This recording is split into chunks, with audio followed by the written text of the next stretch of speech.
ألف لام ميم. ذلك الكتاب لا ريب فيه هدى للمتقين الذين يؤمنون بالغيب ويقيمون الصلاة ومما رزقناهم ينفقون والذين يؤمنون بما أنزل إليك وما أنزل من قبلك وبالآخرة هم يوقنون أولئك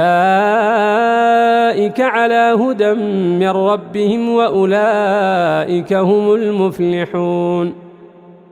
إن الذين كفروا سواء عليهم أأنذرتهم أم لم تنذرهم لا يؤمنون.